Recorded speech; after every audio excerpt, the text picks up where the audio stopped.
Hey, what's up everyone? Welcome to Shocking Hollywood Latest News Update. The filmmaker and longtime YouTube personality tells The Hollywood Reporter about self-distributing the surprise horror hit. After meeting with studio execs who were 100% not about me, Markiplier can breathe easy. Now that Iron Lung, the horror movie that he wrote, directed, stars in and self-distributed stunned Hollywood by surpassing $17 million domestically in its opening weekend and coming in just behind Sam Raimi's Send Help as the frame's top title. This feat, which included outgrassing other new features, like Jason Statham's Shelter and the much ballyhooed Melania documentary from Amazon MGM Studios, was even more impressive considering that the YouTube content creator, whose real name is Mark Fishbach, had met with numerous studios and distributors in hopes of landing a deal for its release. Instead, Markiplier, who has posted popular video game-focused content for over a decade to his audience that now stands at 38 million subscribers, came away empty-handed, and among the rejections was an executive openly mocking the notion that the movie would find success. More on that is below. Clearly, Markiplier had the last laugh. The film, centering on a convict Markiplier forced to navigate a submarine through a moon's ocean of blood, played on more than 4,000 screens worldwide over the weekend, with Bill and Sam Herding from Centurion Film Service handling bookings after a grassroots fan campaign pushed major chains to show it. With $3 million Australian production budget, Iron Lung has already surpassed $20 million globally, and Markiplier pockets half of the global gross for the adaptation of David Szymanski's 2022 video game. During a conversation with The Hollywood Reporter, the filmmaker was upbeat and grateful without expressing outward bitterness against the companies that turned him down. Markiplier discusses how he hopes to change the perception of content creators segueing to movies, whether he would want to collaborate with a studio on a future project, and his enthusiasm about setting the record for fake blood. It feels great. All weekend I was just looking at my phone. A big smile on my face all weekend. I've loved making jokes and little memes about hopefully being no one. Laughs. It was a fun race. All the way up until Sunday night. Damn, man. I was so honored by my fans just coming out in droves, and even new people that don't know me. Giving it a chance, I would say there were a lot of conversations that happened. I had a lot of meetings with various companies of all kinds, talking about the possibility for the movie, and most passed. There were some offers, but there was never something that I was thinking would be good for me as a creator or respectful of me and my audiences. At the scale that we are right now, in what way? It's just not a very advantageous deal to take. If I give up control of it or can't control the marketing, if I am not in control of those things, then why did I go this far to fund it, direct it, edit it? If I'm going to hand it off at the very end just to get it in theaters? This whole time I've only really had weekends to work on the movie, because I have the YouTube channel, podcasts, and clothing company. So that takes most of the week with obligations. I get the weekend for my hobby, which apparently is movie. Finally meeting up with Centurion Films' Bill and Sam Herding, who helped get it in the initial batch of theaters. Originally, it was supposed to do 3 theaters. I said, I think I have an audience that could fill at least 50. So we went to 50, or 60. That magnified and multiplied and went up and up and up from there. It's not just that. I definitely have fans that worked in movie theaters. My fans are everywhere, in all walks of life. There were just so many people that asked the theater chains to screen it. There were enough people that asked that people thought it was bots. At that scale, it's hard for other people to imagine that so many people are asking, but it's a factor. I have 38 million subscribers, and even if a fraction of those are still active and watching each video, it's still millions of people. There's a lot of people out there that are willing to help and just really believed in what I was doing here. I'm super grateful and owe them pretty much everything probably. There still is a stigma against YouTube. One of the reasons why I really wanted this to work, at least some degree of success, I didn't expect this degree is to help move that mountain. It's not like I'm going to topple the mountain by myself. It has to be toppled, and then toppled again, until it becomes normalized. Once it becomes normalized, then it can become boring, and it's like, of course a YouTuber can do this, and there's nothing to question about it. The other factor doesn't surprise me because it's an out-there movie concept. It's a video game adaptation that is not done in the way that they probably would traditionally do video game adaptations. You have the belief that, if we've seen this before, and it hasn't worked very well, why would we stick our neck out? I don't blame them for that. For me, I don't care about making a profit. I'm always happy to bet on myself and my fans, and it's never let me down thus far. We had a whole slew of conversations, but it wasn't ever really about streaming first. I knew I wanted it in theatrical, which already was a high bar. I won't tell you exactly who I talked to. but I'd say I talked to a few people from a few different organizations about it. I've had some conversations with some people where they were 100% not about me, and that's fine. Not everyone needs to know me, like me. This one call that I remember, they were not about me. They said, "This isn't going to be something where it's like Taylor Swift's Eras Tour, concert film." I also didn't think that at the time, but now that we're here, it's funny looking back on that. Hollywood seems to want to get people back to theaters, but it's interesting if they have trouble working with people who can do that for them there. Probably afraid because the recipes that have been working in the recent years is bigger budget means bigger return. This becomes a rat race where they chase down the path of most success and the biggest returns come out at the billion-dollar level. It's like put everything in one basket so that you can hope that it makes the biggest return, and don't think about the smaller projects. This movie drew out a lot more people that have not seen a movie in about 6 months or so. It's bringing people back to the theaters, and that's a whole untapped market. The biggest challenge was being in front of the camera and behind the camera. I've done that a lot, but this one had a physical limitation where I was up in a set that was literally sealed shut. We had screws in place for the door, and we would move all the stairs away. That whole process takes about 5 minutes to get up, and it takes just as long to get down. So I had my wife, Amy, behind the camera looking at every shot, and we had a radio so she could talk to me. It built up this trust, but it's still very difficult. This is the largest amount of fake blood ever used in a movie. It is by a good margin. My estimate puts it at about 80,000 gallons. The 2013 Evil Dead remake that had the record of a reported 70,000 gallons. They never confirmed anything about it. They were just like, it had that blood rain scene. No discredit to the movie, obviously. It's funny that that's a Sam Raimi franchise and this weekend was up against Sam Raimi. If you watch my movie, it's obvious that we have the record because of just how much blood was there. But I know how much I did math. The first order came in on a full semi-dash truck. Do you want to keep acting or focus more on filmmaking? I'm definitely going to act again, but I like the post-production side a lot more.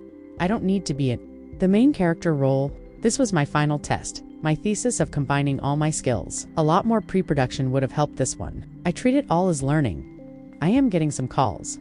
I don't want this to come across as a big middle finger to every studio. Like, you and me are enemies now. That's not how I view anything. I know that a production deal with a studio is the dream for a lot of people. A business needs assurances because businesses are skittish, so they want to know that it's going to make them their money back. They have these guardrails and controls stipulated in the contracts. I don't need that. I don't want that. So I'm just going to keep going on my own unless the studio in the weirdest scenario was like, here's an unlimited budget. And also, we're never going to give you a note. As far as what I'm doing, I can do something bigger with a more efficient budget next time. And that doesn't count cheaping out on the labor. I want to feed people even better than I fed them this time. Have you decided on your next film? Not yet.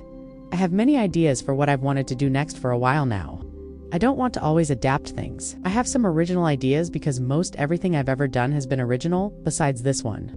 But I think that there's a world where I could approach other game developers to adapt their games, or I could approach other storytellers. There's plenty of good scripts written out there. I don't know where they are, but I hear there's a pile of them somewhere in Hollywood. Maybe if I could find that room and dive in a little bit, that might be fun. What makes this moment even more remarkable is not just the money or the headlines, but the shift it represents in Hollywood's long-standing power structure. For decades, the industry gatekeepers decided who deserved a theatrical release, and who did not. Success was filtered through studio confidence, star power, and carefully calculated risk models. Yet here was a creator who built his audience outside that system, walked into those same rooms, heard the polite rejections, the dismissive comments, and still walked away with something far more powerful than a deal. He walked away with proof. Markiplier's story with Iron Lung is not a tale of overnight success. It is the result of more than a decade of consistency, trust, and an almost obsessive relationship with his audience. While traditional filmmakers often rely on marketing departments to manufacture interest, Markiplier's connection with his fans was organic and earned. When he spoke, they listened. When he asked, they showed up. And when the film finally hit theaters, it wasn't curiosity that filled the seats. It was loyalty. What Hollywood underestimated was not the movie itself, but the ecosystem surrounding it. Studio executives often see YouTube numbers as inflated metrics, clicks without commitment, views without conversion. But Iron Lung challenged that assumption in the most public way possible. Tens of millions of subscribers are not just passive watchers. They are a community that feels personally invested in the creator's journey. For many fans, buying a ticket was not just about seeing a horror film, It was about participating in a moment they felt part of. The rollout of Iron Lung became a case study in grassroots distribution. Initially planned for a handful of theaters, the demand grew faster than anyone anticipated.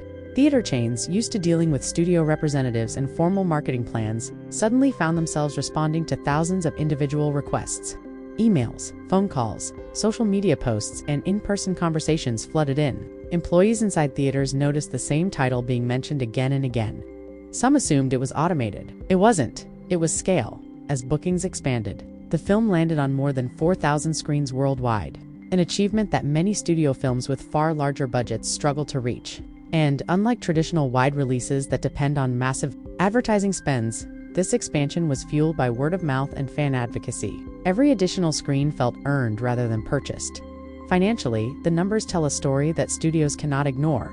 With a production budget of roughly $3 million, Iron Lung quickly crossed $20 million globally. In an era where films are often seen as risky, this return ratio stands out sharply. The fact that Markiplier retains roughly half of the global gross only reinforces the advantage of ownership. Instead of surrendering control in exchange for distribution, he bet on himself and kept the upside.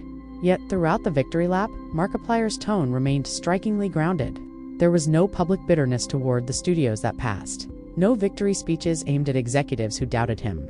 Instead, he spoke with gratitude, reflection, and a clear understanding of why those meetings ended the way they did. From his perspective, the issue was never personal. It was structural.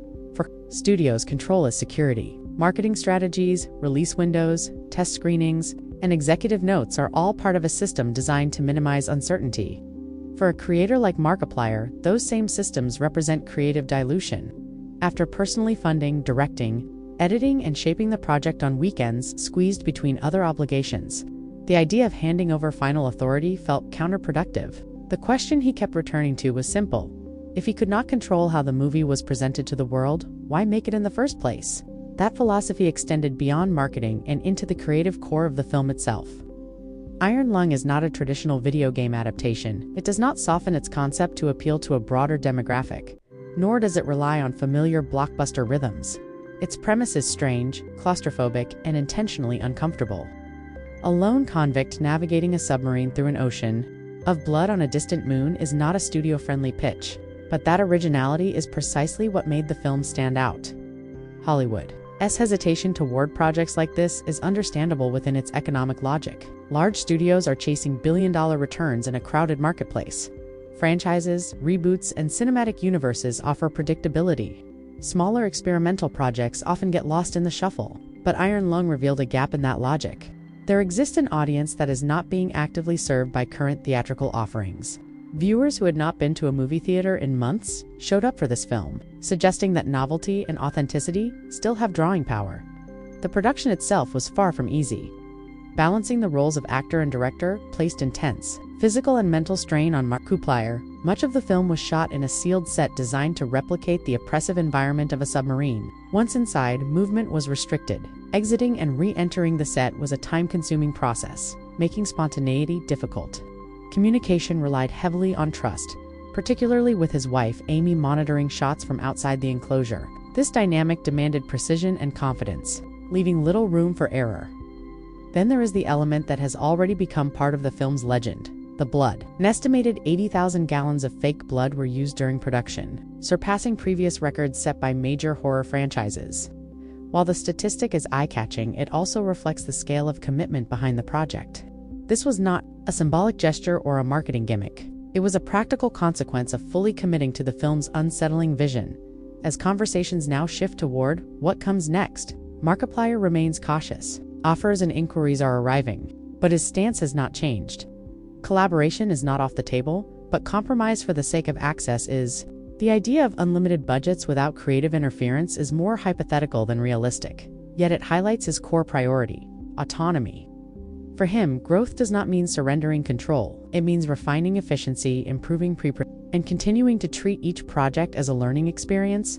Acting will remain part of his future, but it is clear where his passion lies: the post-production process, the shaping of narrative, and the technical craftsmanship behind the scenes resonate more deeply than being the face on screen. Iron Lung served as a personal thesis, a convergence of all the skills he has developed. Across platforms, the lessons learned from this project will inform whatever comes next. Whether it is an original story or another unexpected adaptation, perhaps, the most significant impact of Iron Lung lies beyond box office charts and industry headlines. It represents a gradual erosion of the stigma attached to creators who originate online. Changing that perception will not happen overnight, and Markiplier is the first to acknowledge that. But normalization begins with repetition. Each success chips away at the skepticism until it becomes unremarkable, and once it is unremarkable, it becomes accepted. For Hollywood, the message is both challenging and hopeful. Audiences are still willing to show up for something new, especially when they feel a genuine connection to the people behind it. The path back to theaters may not be paved solely with larger budgets and safer bets. Sometimes it starts with listening to voices that grew outside the traditional system and understanding the communities they bring with them. And as the dust settles on Iron Lung's unexpected triumph, one thing is clear: this was not a fluke. It was a signal. A reminder that storytelling power no longer flows in only one direction, and that the distance between creator and audience has never been shorter. What happens next will depend on who is willing to pay attention.